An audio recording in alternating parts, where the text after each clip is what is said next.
শুকিয়ে কড়া কর। আসসালামু আলাইকুম, কেমন আছেন সবাই? জলপাইগুলো যে কাটছি, পাঁচফোড়ন, সরিষা, কাঁচামরিচ আর লবণ দিয়ে বাটছি মশলাটা। এখন জলপাইগুলো ধুয়ে পানি শুকাই নিছি, এটাই মাখাবো। এখন দেবো হলুদের গুঁড়া আর মরিচের গুঁড়া দিয়ে এটা মাখাই সারা রাত ফ্যানের নিচে রেখে দেবো, যেহেতু শীত তারপরেও রেখে দেবো। আমার হাতে মোজা নাই, পায়ে মোজা।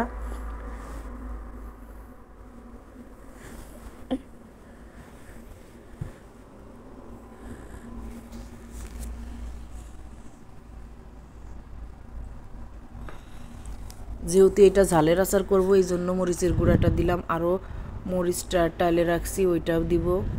পাঁচফোড়ন টালে রাখছি, সেটা দিব। এটা সারা রাত মাখায় ফ্যানের নিচে রাখলে মশলাটার ভিতর যাবে। ছোটো ফ্যান ছাড়বো, বড় সিলিং ফ্যান না, টেবিল ফ্যান ছাড়বো।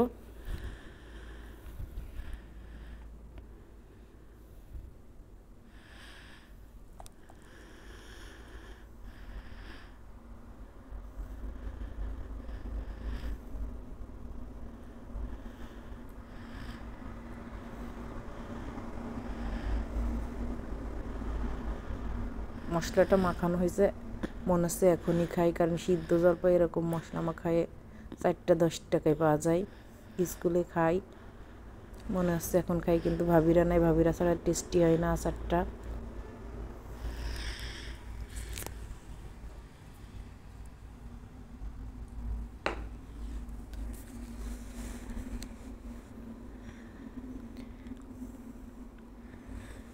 পরের দিন সকালে দেখা হচ্ছে।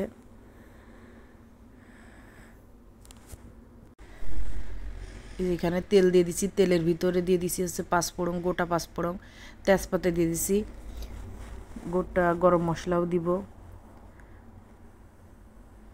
দারচিনি দিয়ে দিছি, এখন তেজপাতাও তো দিয়ে দিছি। এলাচগুলো ফাটাই দিছি, না হলে তেলের ভিতর চটাত পটাত করে ফুড়ে আমার মুখেই লাগবে।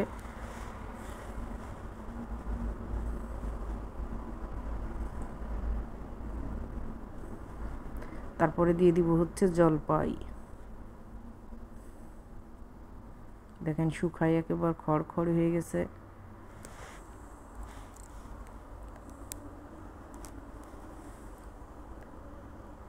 এটাই কোনো পানি নাই, পুরা জলপাইটা তেলেই সিদ্ধ হবে।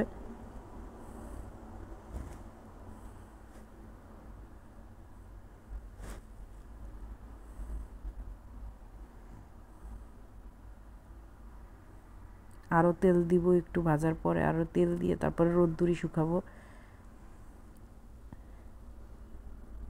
এখন এখানে দিয়ে দিচ্ছি রসুন বাটা, আবার জিরে বাটাও দিয়ে দিলাম।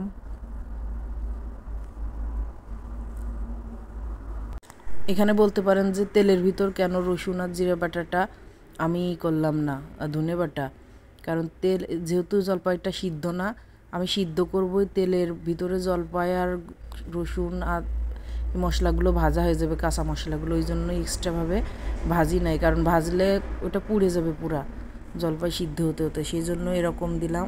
এখন দিয়ে দিচ্ছি হচ্ছে লবণ স্বাদ মতো, যেহেতু এটাই চিনি দিব না, তেলের আচার।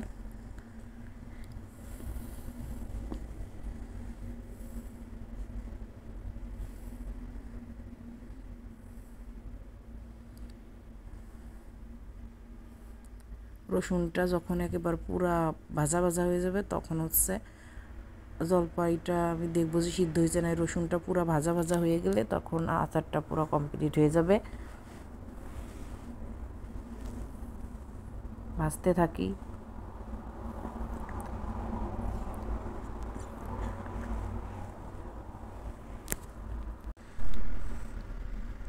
এখানে দিয়ে দিচ্ছি হচ্ছে পাঁচফোড়ন আর শুকনা মরিচের গুঁড়া, যেটা গুঁড়া করে রাখছিলাম সেইটা এখন দিয়ে দিচ্ছি।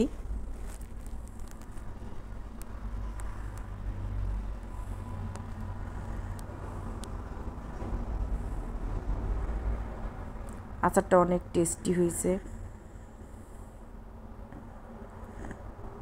আমি বানাই, ভাত দিয়ে খাইছি, খিচুড়ি দিয়ে।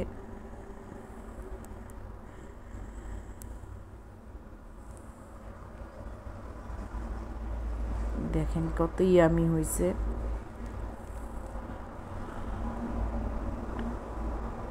যে তেলটা আমি যোগ করব সেটা গরম করে, অবশ্যই গরম তেল দিতে হবে, ঠান্ডা করে না। গরম তেল দিয়ে আমি রোদ্দুরে দিব।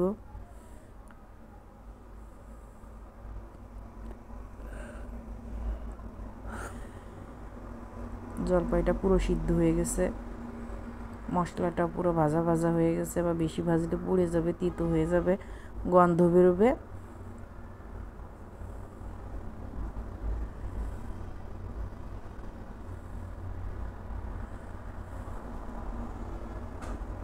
যদি আমার ভিডিও ভালো লাগে অবশ্যই আমার ভিডিও দেখে লাইক, কমেন্ট, শেয়ার এবং চ্যানেলটি সাবস্ক্রাইব করে পাশে থাকবেন।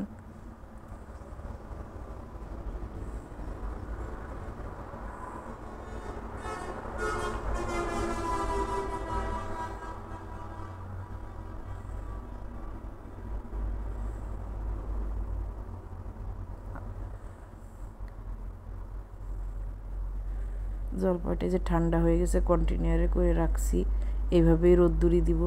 দেখেন কি সুন্দর কালার আসছে, মাশাআল্লাহ অনেক সুন্দর হয়েছে। তো সবাই ভালো থাকবেন, সুস্থ থাকবেন, আমার ভিডিও দেখবেন, লাইক, কমেন্ট, শেয়ার এবং চ্যানেলটি সাবস্ক্রাইব করে পাশে থাকবেন।